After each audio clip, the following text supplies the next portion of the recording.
Welcome to my YouTube channel SPDM online study. Bihar police की जो नई भर्ती 2023 के अंदर आ रही है उसके लिए न्यू प्रैक्टिस सेट 74 है। इसके पहले हम 73 प्रैक्टिस सेट करा चुके हैं, जिसका लिंक जो है इस वीडियो के डिस्क्रिप्शन में मिल जाएगा। जाकर उस वीडियो को भी आप लोग देख लीजिएगा। और आप लोग को बता देना चाहते हैं कि जितना भी प्रैक्टिस सेट आप लोग को कराया जा रहा है, यदि उन सारे प्रैक्टिस सेट को आप अच्छी तरह से कर लेते हैं तो आप एग्जाम को आसानी से क्रैक कर सकते हैं, क्योंकि यही सब प्रश्न जो आप लोग के पेपर में बार बार पूछे जाते हैं और यहाँ से जो है डायरेक्ट जो है आप लोग के एग्जाम में जो है प्रश्न जो है देखने को मिल जाएंगे। डेली लाइव क्लास जो है 7 बजे इवनिंग में देखने को मिल जाता है, तो एक भी क्लास को आप लोग को नहीं छोड़ना है। तो जल्दी से एक लाइक और अपने दोस्तों में शेयर कीजिए ताकि इस क्लास को अब शुरू किया जाए। इस प्रैक्टिस सेट में आप लोग को जो है यानी कि 1 से 20 तक प्रश्न कराने वाले हैं। चलिए यहाँ पर 1 नंबर प्रश्न पूछा जा रहा है कि किस मच्छर के काटने से जो है मलेरिया रोग होता है। जल्दी से कमेंट करके बताइए कि इसका सही उत्तर क्या होगा। चलिए यहाँ पर भी जो मैक्सिमम कैंडिडेट्स इसका भी सही जवाब दे पा रहे हैं। चलिए हम बता देते हैं, इसका सही उत्तर जो है ऑप्शन बी हो जाएगा, एनोफिलीज। तो यहाँ पर क्या हो जाएगा, बी पार्ट बिल्कुल इसका सही उत्तर हो जाएगा। चलिए नेक्स्ट प्रश्न को देख लेते हैं। यहाँ पर 2 नंबर प्रश्न पूछा जा रहा है कि श्वेत क्रांति का संबंध जो है किससे है। जल्दी से कमेंट करके बताइए कि इसका सही उत्तर क्या होगा। और ये प्रश्न जो है एक बार कांस्टेबल में, 2 बार फायरमैन में और 1 बार मद्य निषेध में यह प्रश्न पूछा जा चुका है। चलिए यहाँ पर भी जो मैक्सिमम कैंडिडेट्स इसका भी सही जवाब दे पा रहे हैं। चलिए हम बता देते हैं, इसका सही उत्तर जो है ऑप्शन ए हो जाएगा, यानी कि दूध उत्पादन से। तो यहाँ पर क्या हो जाएगा, ए पार्ट बिल्कुल इसका सही उत्तर हो जाएगा। अच्छा, मत्स्य उत्पादन का संबंध जो है यह किस क्रांति से तो है, तो यह है नीली क्रांति से। अच्छा, यहाँ पर तिलहन उत्पादन का संबंध किस क्रांति से है, तो यह है पीली क्रांति से। और गेहूं जो है उत्पादन का संबंध किस क्रांति से है, यह है हरित क्रांति से। तो इसको भी साथ साथ आप लोग को याद रखना है। चलिए नेक्स्ट प्रश्न को देख लेते हैं। यहाँ पर 3 नंबर प्रश्न पूछा जा रहा है कि चिल्का झील जो है यह किस राज्य में है। जल्दी से कमेंट करके बताइए कि इसका सही उत्तर क्या होगा। और ये भी प्रश्न जो है एक बार फॉरेस्टर में और एक बार होमगार्ड में यह प्रश्न पूछा जा चुका है। चलिए यहाँ पर भी जो है कुछ कैंडिडेट्स इसका भी सही जवाब दे पा रहे हैं। चलिए हम बता देते हैं, इसका सही उत्तर जो है ऑप्शन डी हो जाएगा, ओडिशा में। तो यहाँ पर क्या हो जाएगा, डी पार्ट बिल्कुल इसका सही उत्तर हो जाएगा। चलिए नेक्स्ट प्रश्न को देख लेते हैं। यहाँ पर 4 नंबर प्रश्न पूछा जा रहा है कि पद्मश्री से सम्मानित जो है होने वाली जो है पहली भारतीय महिला कौन थी। जल्दी से कमेंट करके बताइए कि इसका सही उत्तर क्या होगा। जबरदस्त प्रश्न है और ये प्रश्न का जवाब जो है आप सबों को जरूर देना चाहिए। चलिए यहाँ पर आप कुछ कैंडिडेट्स इसका सही जवाब दे पा रहे हैं। चलिए हम बता देते हैं, इसका सही उत्तर जो है ऑप्शन ए हो जाएगा, नरगिस दत्त। तो यहाँ पर क्या हो जाएगा, ए पार्ट बिल्कुल इसका सही उत्तर हो जाएगा। चलिए नेक्स्ट प्रश्न को देख लेते हैं। यहाँ पर 5 नंबर प्रश्न पूछा जा रहा है कि भारत के संविधान में जो है अवशिष्ट शक्तियां जो है किस में निहित है। जल्दी से कमेंट करके बताइए कि इसका सही उत्तर क्या होगा। चलिए यहाँ पर भी जो कुछ कैंडिडेट्स इसका भी सही जवाब दे पा रहे हैं। चलिए हम बता देते हैं, इसका सही उत्तर जो है ऑप्शन सी हो जाएगा, संसद को।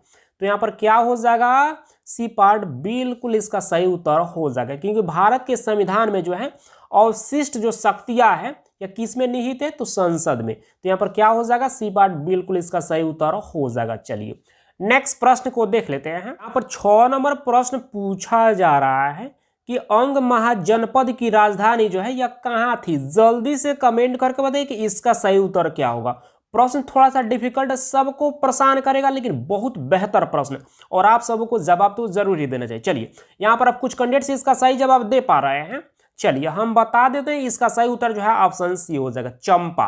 तो यहाँ पर क्या हो जाएगा, सी पार्ट बिल्कुल इसका सही उत्तर हो जाएगा। और एक बार जो है यह होमगार्ड में प्रश्न पूछा जा चुका है। चलिए नेक्स्ट प्रश्न को देख लेते हैं। यहाँ पर 7 नंबर प्रश्न पूछा जा रहा है कि संविधान के किस भाग को जो है भारत का मैग्ना कार्टा जो है कहा जाता है। जल्दी से कमेंट करके बताइए कि इसका सही उत्तर क्या होगा। और ये प्रश्न जो है एक बार फायरमैन में भी पूछा गया है, एक बार मद्य निषेध में भी पूछा गया है और एक बार कांस्टेबल में भी यह प्रश्न पूछा जा चुका है। जल्दी से कमेंट करके बताइए कि इसका सही उत्तर क्या होगा। चलिए यहाँ पर मैक्सिमम कैंडिडेट्स इसका सही जवाब दे पा रहे हैं, 2-3 कैंडिडेट्स अभी भी गलत जवाब दे रहे हैं। चलिए कोई बात नहीं, गलती सभी से होता है, बट आप सब ट्राई करते रहिए। चलिए हम बता देते हैं, इसका सही उत्तर जो है ऑप्शन सी हो जाएगा, भाग 3 में। तो यहाँ पर क्या हो जाएगा, सी पार्ट बिल्कुल इसका सही उत्तर हो जाएगा। चलिए नेक्स्ट प्रश्न को देख लेते हैं। यहाँ पर 8 नंबर प्रश्न पूछा जा रहा है कि यदि वायुमंडल न होता तो आकाश का रंग कैसा होता। जल्दी से कमेंट करके बताइए कि इसका सही उत्तर क्या होगा। बहुत ज्यादा जो है आप लोग को कंफ्यूज करने वाला यह प्रश्न। चलिए यहाँ पर कुछ कैंडिडेट सब सही जवाब दे पा रहे हैं, बहुत बेहतर। चलिए हम बता देते हैं, इसका सही उत्तर जो है ऑप्शन ए हो जाएगा, काला।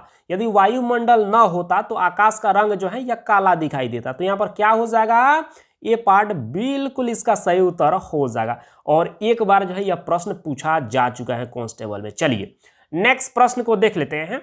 यहाँ पर 9 नंबर प्रश्न पूछा जा रहा है कि खजुराहो के मंदिर का निर्माण जो है किसने करवाया था। जल्दी से कमेंट करके बताइए कि इसका सही उत्तर क्या होगा। जबरदस्त प्रश्न, और इस प्रश्न का भी जवाब आप सबको ट्राई करके जरूर देना है। चलिए यहां पर चलिए मैक्सिमम कैंडिडेट्स इसका भी सही जवाब दे पा रहे हैं। चलिए हम बता देते हैं, इसका सही उत्तर जो है ऑप्शन ए हो जाएगा, यशोवर्मन। तो यहां पर क्या हो जाएगा, ए पार्ट बिल्कुल इसका सही उत्तर हो जाएगा। चलिए नेक्स्ट प्रश्न को देख लेते हैं।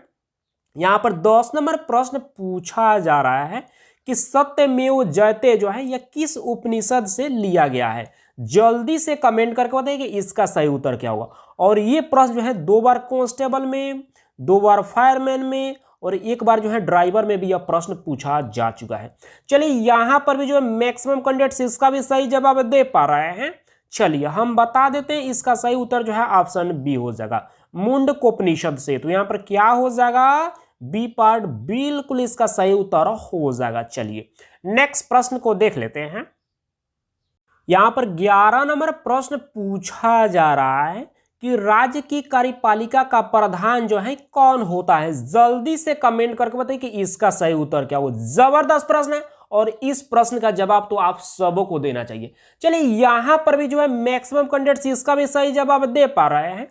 5-6 कैंडिडेट्स अभी भी गलत जवाब दे रहे हैं। चलिए कोई बात नहीं है, बट आप सब ट्राई जरूर कीजिएगा। चलिए हम बता देते हैं, इसका सही उत्तर जो है ऑप्शन सी हो जाएगा, राजपाल। तो यहां पर क्या हो जाएगा, सी पार्ट बिल्कुल इसका सही उत्तर हो जाएगा।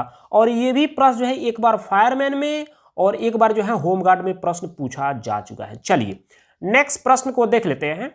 यहां पर 12 नंबर प्रश्न पूछा जा रहा है कि महात्मा गांधी जो है यह दक्षिण अफ्रीका से जो है किस वर्ष भारत वापस आए थे। जल्दी से कमेंट करके बताइए कि इसका सही उत्तर क्या होगा। 2 बार फायरमैन में, 1 बार कांस्टेबल में और 1 बार मद्य निषेध में भी यह प्रश्न पूछा जा चुका है। चलिए यहां पर भी जो मैक्सिमम कैंडिडेट्स इसका भी सही जवाब दे पा रहे हैं। चलिए हम बता देते हैं, इसका सही उत्तर जो है ऑप्शन बी हो जाएगा, 1915 ईस्वी में। तो यहां पर क्या हो जाएगा, बी पार्ट बिल्कुल इसका सही उत्तर हो जाएगा। चलिए नेक्स्ट प्रश्न को देख लेते हैं। यहां पर 13 नंबर प्रश्न पूछा जा रहा है कि भारत सरकार का सबसे बड़ा जो है उद्यम जो है कौन सा है। जल्दी से कमेंट करके बताइए कि इसका सही उत्तर क्या होगा, क्योंकि इस प्रश्न में जो है बहुत सारे कैंडिडेट जो है कंफ्यूज करने वाले, लेकिन बहुत बेहतर प्रश्न है। चलिए यहां पर अब कुछ कैंडिडेट्स इसका सही जवाब दे पा रहे हैं। चलिए हम बता देते हैं, इसका सही उत्तर जो है ऑप्शन ए हो जाएगा, रेलवे जो है यह भारत सरकार का सबसे बड़ा जो है उद्यम है। तो यहां पर क्या हो जाएगा, ये पार्ट बिल्कुल इसका सही उत्तर हो जाएगा। चलिए नेक्स्ट प्रश्न को देख लेते हैं। यहां पर 14 नंबर प्रश्न पूछा जा रहा है कि तंबाकू निषेध दिवस जो है किस तिथि को मनाया जाता है। जल्दी से कमेंट करके बताइए कि इसका सही उत्तर क्या होगा। और ये प्रश्न जो है 2 बार जो है मद्य निषेध में पूछा जा चुका है और 1 बार जो है ड्राइवर में और 1 बार जो है फॉरेस्टर में यह प्रश्न पूछा जा चुका है। चलिए यहां पर भी जो है कुछ कैंडिडेट्स इसका भी सही जवाब दे पा रहे हैं। चलिए हम बता देते हैं, इसका सही उत्तर जो है ऑप्शन सी हो जाएगा, 31 मई को जो है तंबाकू निषेध दिवस जो है मनाया जाता है। तो यहां पर क्या हो जाएगा, सी पार्ट बिल्कुल इसका सही उत्तर हो जाएगा। चलिए नेक्स्ट प्रश्न को देख लेते हैं। यहां पर 15 नंबर प्रश्न पूछा जा रहा है कि एस्लेट जो है यह किसका रूपांतरण होता है। जल्दी से कमेंट करके बताइए कि इसका सही उत्तर क्या होगा। चलिए यहां पर भी जो है कुछ कैंडिडेट्स इसका सही जवाब दे पा रहे हैं। चलिए हम बता देते हैं, इसका सही उत्तर जो है ऑप्शन ए हो जाएगा, सेल का। तो यहां पर क्या हो जाएगा, ये पार्ट बिल्कुल इसका सही उत्तर हो जाएगा। चलिए नेक्स्ट प्रश्न को देख लेते हैं। यहां पर 16 नंबर प्रश्न पूछा जा रहा है कि सारे जहां से अच्छा हिंदुस्तान हमारा, यह किसका नारा है। जल्दी से कमेंट करके बताइए कि इसका सही उत्तर क्या होगा। बहुत सिंपल प्रश्न है। चलिए यहाँ पर मैक्सिमम कैंडिडेट्स इसका भी सही जवाब दे पा रहे हैं। चलिए हम बता देते हैं, इसका सही उत्तर जो है ऑप्शन बी हो जाएगा, मोहम्मद इकबाल का। तो यहाँ पर क्या हो जाएगा, बी पार्ट बिल्कुल इसका सही उत्तर हो जाएगा। चलिए नेक्स्ट प्रश्न को देख लेते हैं। यहाँ पर 17 नंबर प्रश्न पूछा जा रहा है कि बटुकेश्वर दत्त एवं भगत सिंह ने जो है यानी कि केंद्रीय विधानसभा पर जो है कब बम फेंका था। जल्दी से कमेंट करके बताइए कि इसका सही उत्तर क्या होगा। चलिए यहाँ पर भी जो कुछ कैंडिडेट्स इसका सही जवाब दे पा रहे हैं, चलिए हम बता देते हैं, इसका सही उत्तर जो है ऑप्शन सी हो जाएगा। 1929 ईस्वी को जो है बटुकेश्वर दत्त एवं भगत सिंह ने जो है केंद्रीय विधानसभा पर जो है बम फेंका था। तो यहाँ पर क्या हो जाएगा, सी पार्ट बिल्कुल इसका सही उत्तर हो जाएगा। चलिए नेक्स्ट प्रश्न को देख लेते हैं।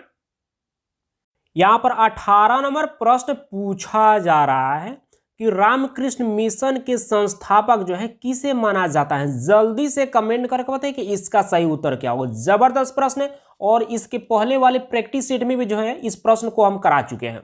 और ये प्रश्न जो है 2 बार कांस्टेबल में, एक बार मद निषेध में, एक बार फायरमैन में भी यह प्रश्न पूछा जा चुका है। चलिए यहाँ पर मैक्सिमम कैंडिडेट्स अब इसका सही जवाब दे पा रहे हैं। चलिए हम बता देते हैं, इसका सही उत्तर जो है ऑप्शन बी हो जाएगा, स्वामी विवेकानंद। तो यहाँ पर क्या हो जाएगा, बी पार्ट बिल्कुल इसका सही उत्तर हो जाएगा। चलिए नेक्स्ट प्रश्न को देख लेते हैं। यहाँ पर 19 नंबर प्रश्न पूछा जा रहा है कि वायुमंडल में कितना प्रतिशत ऑक्सीजन है। जल्दी से कमेंट करके बताइए कि इसका सही उत्तर क्या होगा। यहाँ पर 4 ऑप्शन दिया गया है, इसी 4 ऑप्शन में से एक ऑप्शन बिल्कुल सही दिया गया है। वो ऑप्शन कौन सा है, जल्दी से कमेंट करके बताइए। चलिए यहाँ पर मैक्सिमम कैंडिडेट्स इसका सही जवाब दे पा रहे हैं। चलिए हम बता देते हैं, इसका सही उत्तर जो है ऑप्शन सी हो जाएगा। 21% के करीब जो है वायुमंडल में जो है ऑक्सीजन पाया जाता है। तो यहाँ पर क्या हो जाएगा, सी पार्ट बिल्कुल इसका सही उत्तर हो जाएगा। अच्छा, वायुमंडल में सबसे ज्यादा जो है कौन सी गैस जो है पाई जाती है, तो नाइट्रोजन पाया जाता है सबसे ज्यादा, यानी कि 78.08%। उसके बाद जो है ऑक्सीजन पाया जाता है, यहाँ पर आप लोग को हम दिखाई दिए ऑक्सीजन 21% यानी कि 20.95%। उसके बाद जो है आर्गन का पाया जाता है 0.93%। उसके बाद जो है सबसे नीचे जो है कार्बन डाइऑक्साइड पाया जाता है 0.03%। ठीक है, तो इसको भी जो है आप लोग को साथ साथ याद रखना है। चलिए आज का अंतिम प्रश्न, यहाँ पर 20 नंबर प्रश्न को देख लेते हैं। यहाँ पर 20 नंबर प्रश्न पूछा जा रहा है कि विश्व जल दिवस जो है किस तिथि को मनाई जाती है। जल्दी से कमेंट करके बताइए कि इसका सही उत्तर क्या होगा। और ये प्रश्न भी जो है एक बार कांस्टेबल में, एक बार होमगार्ड में, एक बार ड्राइवर में, एक बार फायरमैन में भी यह प्रश्न पूछा जा चुका है। जल्दी से कमेंट करके बताइए। चलिए यहाँ पर भी कुछ कैंडिडेट्स इसका सही जवाब दे पा रहे हैं। चलिए हम बता ही देते हैं, इसका सही उत्तर जो है ऑप्शन ए हो जाएगा। 22 मार्च को जो है विश्व जल दिवस मनाया जाता है। तो यहाँ पर क्या हो जाएगा, ये पार्ट बिल्कुल इसका सही उत्तर हो जाएगा। आप सब अब जल्दी से कमेंट करके बताइए कि आपने 20 प्रश्न में से जो है कितने प्रश्न को सही किए। और आप लोग को बता देना चाहते हैं कि जितना भी प्रैक्टिस सेट आप लोग को कराया जा रहा है, उन सारे प्रैक्टिस सेट को आप लोग को डेली रिवाइज करते रहिए, क्योंकि यही सब प्रश्न जो आप लोग के पेपर में बार बार पूछे जाते हैं। और इन सारे को यदि आप अच्छी तरह से कर लेते हैं तो आप एग्जाम को आसानी से क्रैक कर सकते हैं। तो इस बात को आप लोग को हमेशा ध्यान में रखना। डेली लाइव क्लास जो है 7 बजे इवनिंग में देखने को मिल जाता है और यहाँ पर आप लोगों के लिए बेहतरीन तैयारी कराया जाता है और इसके लिए जो है 1 भी रुपया फी नहीं लिया जाता है। तो इस बात को आप लोग को हमेशा ध्यान में रखना है। तो बस इस क्लास को आज इतना ही रहने देते हैं, मिलते हैं कल के क्लास में। Thank you.